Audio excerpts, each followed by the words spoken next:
जय सिया राम।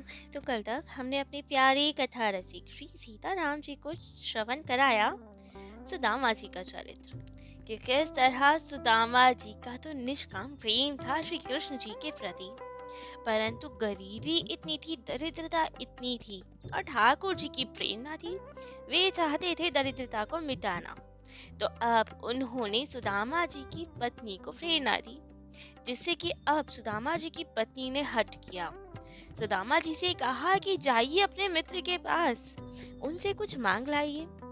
मांगना भी नहीं है यदि तो चले तो जाइए, वे अपने आप ही कुछ दे देंगे। हमने सुना है वे कितने उदार हैं। उन्हें यदि आपकी स्थिति का पता चलेगा तो स्वयं ही आपकी दरिद्रता दूर कर देंगे। लेकिन सुदामा जी, सच्ची मित्रता थी उनकी, ये कलयुग वाली मित्रता नहीं थी। तो बस उन्होंने कह दिया कि नहीं नहीं, हम इतने मतलबी नहीं हैं जो अपने मित्र के पास अपनी दरिद्रता को दूर करने जाएं।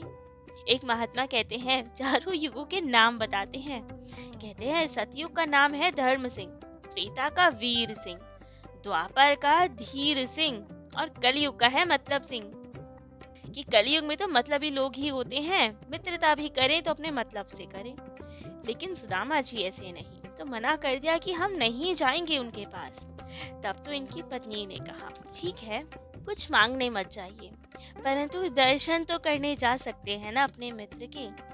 आपके इतने अच्छे मित्र हैं, आप हमेशा उनकी तारीफ करते हैं, इतना गुणगान करते हैं, तो क्या आपका मन नहीं करता अपने मित्र को देखने का?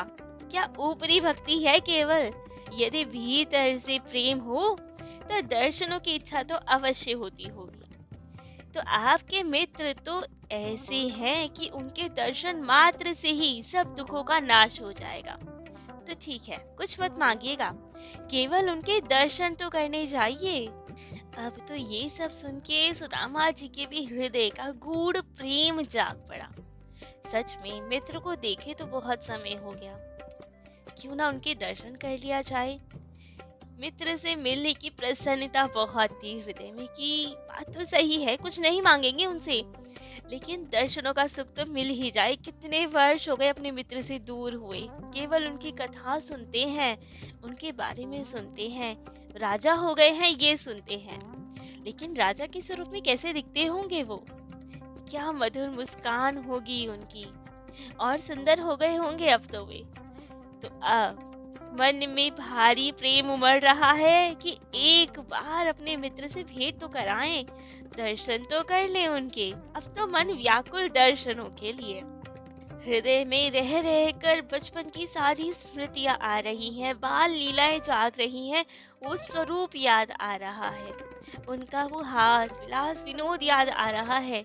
कितने प्यारे हैं मेरे मित्र, कितने सुंदर है, बालपन में ही कितने सुंदर थे, अब तो और सुंदर हो गए होंगे, कैसे दिखते होंगे अब।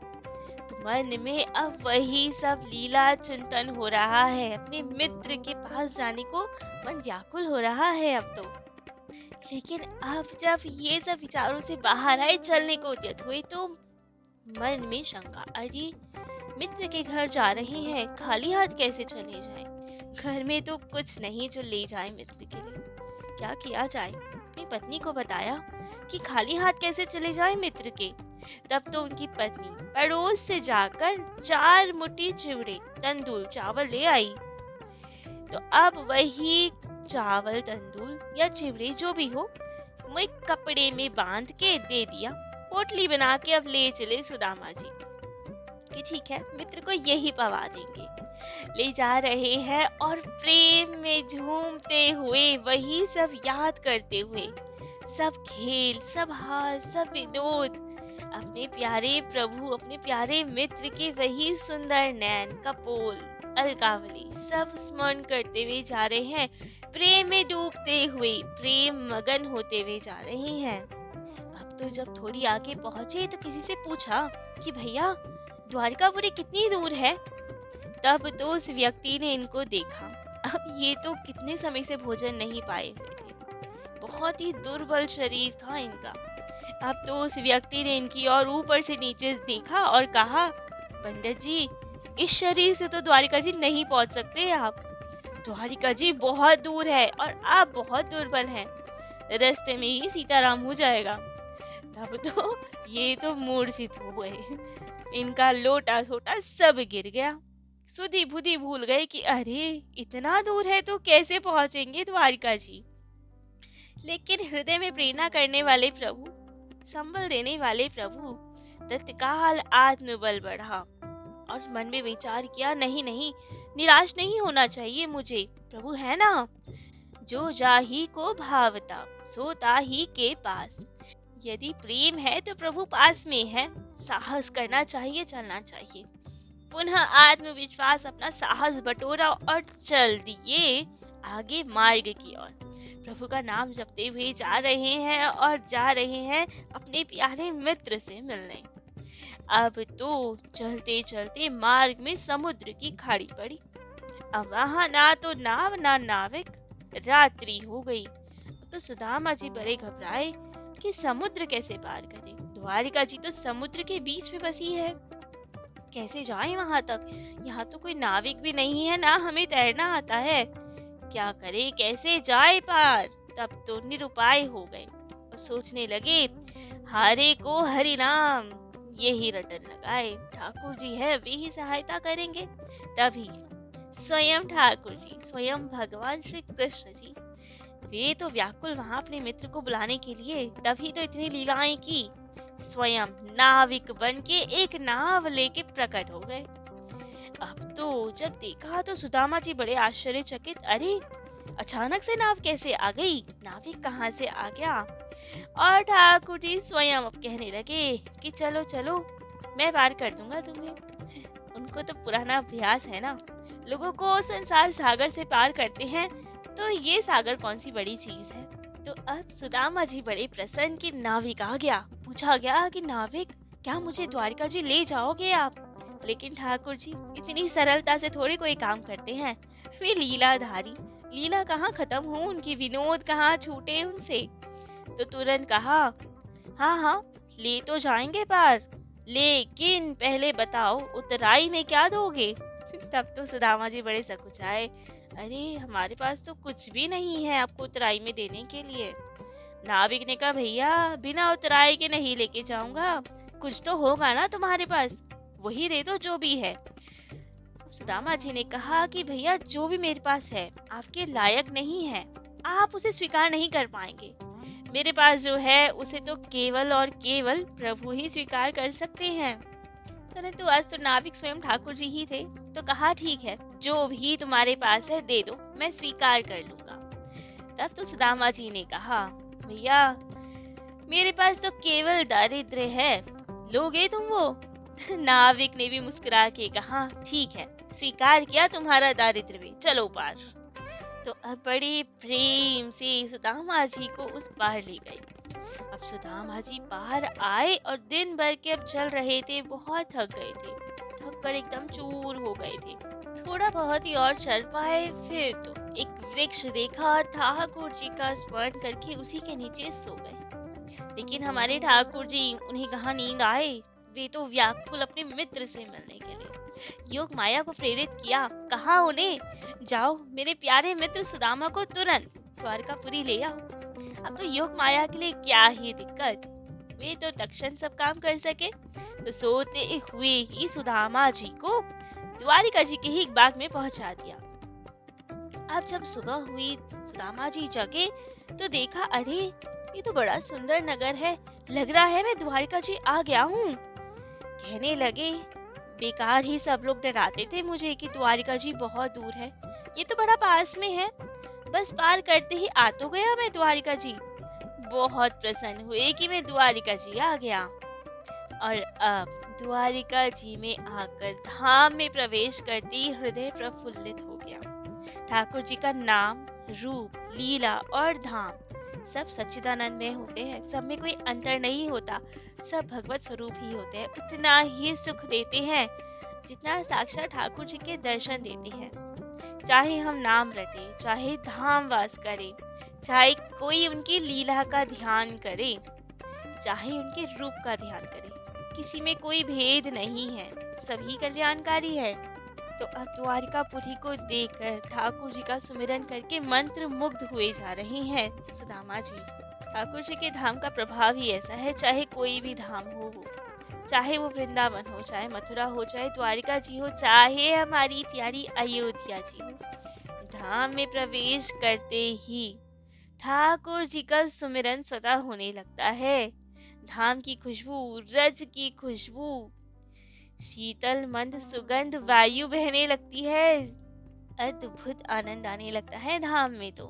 तो वही आनंद आज सुदामा जी को मिल रहा था। धाम में परम सुख की अनुभूति हो रही थी। आज उन्हें थकावट, भूख कुछ नहीं लग रही थी, केवल एक लालसा, धाम में आ गए, अब प्रभु दर्शन भी शीघ्र होंगे। परम सुख में अनुभव था वे। परंतु अब एक संशय और कि हम तो इतने दरिद्र हैं, प्रभु भेंट करेंगे, पहचान पाएंगे मुझे? क्या प्रभु को अभी भी मैं याद होऊंगा? कहीं भूल तो नहीं गए होंगे मुझे? ये विचार भी चल रहा है, लेकिन पुनः फिर एक और विचार आया कि नहीं, प्रभु को छोड़कर हमारी कोई गति है ही नहीं। वे दीन बंधु हैं, वे अवश्य ही कृपा करेंगे, भूलेंगे नहीं मुझे। ठाकुर जी का स्वभाव ही नहीं है किसी को भूल जाने का। कभी दरिद्रता ने उन्हें बहुत डराया कि कैसे जाएं उनके समक्ष, लेकिन तभी प्रभु से मिलने की चाह ने मानो उनका हाथ पकड़ा और खींचकर प्रभु के पास ले गए। खूब उत्कंठा से प्रभु मिलने की चाह से बढ़ते जा रहे हैं ठाकुर जी की ओर। कहा जाता है भक्ति में चाह की बहुत बड़ी महिमा है। यदि चाह लिया आपने ठाकुर जी से मिलना है, तो वो चाह ठाकुर जी अवश्य पूरी करते हैं। वे चाह ही है जो ठाकुर जी को विवश कर देती है भक्त को अपने पास बुलाने के लिए। जो चाह प्रबल होनी चाहिए, उसी चाह से रीत जाते हैं ठाकुर जी, अपने समीप, अपने निकटवास दे देते हैं। तो अब सुदामा जी खूब चाह भर के जा रहे हैं राजभवन की ओर। अब तो आए और द्वारपाल से कहा, मुझे द्वारिका नाथ से मिलना है, मित्र है वो मेरे, तो कृपा कर उन्हें चाहिए सूचित कर दीजिए। कहिए उनसे कि उनके मित्र सुदामा आए हैं उनसे मिलने। अब द्वारपाल को इनका हाल देखकर, फटे वेशभूषा देख बहुत संशय हुआ। सोचने लगे कि अरे, ये द्वारिकाधीश जी को अपना मित्र बता रहे हैं। देवराज इंद्र भी जहां अपने को दास कहने में संकुचाता है ठाकुर जी का, वहां ये दास ना होके अपने आप को मित्र बता रहे हैं द्वारिकानाथ के। ऐसे कौन है ये? लेकिन फिर भी इतना उनका आत्मविश्वास देखकर और ठाकुर जी की भक्त वत्सलता जानकर ये विचार छोड़ दिया कि राजा और भिखारी में मित्रता कैसी। विचार केवल इतना ही कि हमारे नाथ द्वारिका नाथ अलौकिक हैं, भक्त वत्सल हैं, तो क्यों ना जब ये कह ही रहे हैं द्वारिका नाथ के मित्र हैं, तो एक बार संदेश दे दिया जाए। तुरंत आए द्वारिका नाथ श्री कृष्ण जी के पास। उस वक्त श्री कृष्ण जी अपने रंग महल में महारानी रुक्मणी जी के साथ खूब हास परिहास विनोद कर रहे थे, वहीं बैठे हुए थे। तभी संदेश मिला और यहाँ सुदामा नाम सुनते ही प्रभु तो प्रेम विवश अत्यंत अधीर हो गए। आंखों से झरझर झरझर अश्रुपात हो रहे हैं। पाँव में पनही है या नहीं, इस बात का ध्यान नहीं है आज। सब सुध बुध भूल गए।